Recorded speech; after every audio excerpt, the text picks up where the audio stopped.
projects and talk about their cost, but also about what they could do for people. And tell me if you think this is true. So imagine that there's a rule of thumb ethic that underlies the selection of these projects. We talked a little bit about efficiency, but I think the ethic is something like, well, if we could alleviate material poverty, absolute poverty, not relative poverty, but to start with, at least absolute poverty, enough for people to eat, make sure they have access to hygienic facilities, make sure they're not inhaling indoor pollution to the point that they're dying, they're not starving. Their kids have some opportunity.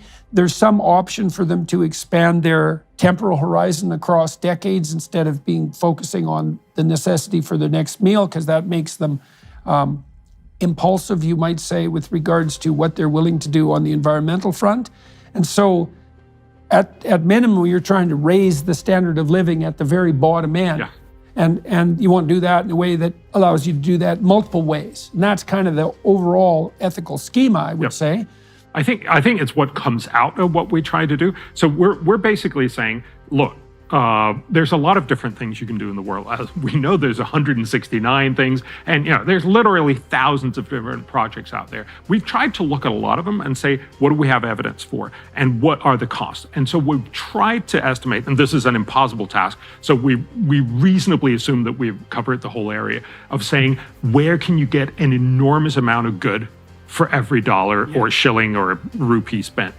And what we find is, so we're looking at where can you spend $1 and at least do $15 of good. Mm-hmm. This is a threshold that we've set, which basically means that all the things we're talking about are incredibly good things. Imagine if you could give $1 to this one project and you could do at least $15. Well, we should also good. point out and that's actually, not an expense then, that's an investment. Well, it is an expense in the sense that, because if you spent $1, you don't get $15 back. Right. You get $15 of social benefits, typically in the poor world. You also mentioned that this is mostly for the world's poorer people. So we're looking at low and low middle income countries. That's World Bank estimate. So it basically means that you live with less than, say, $13 per day, which is not very much.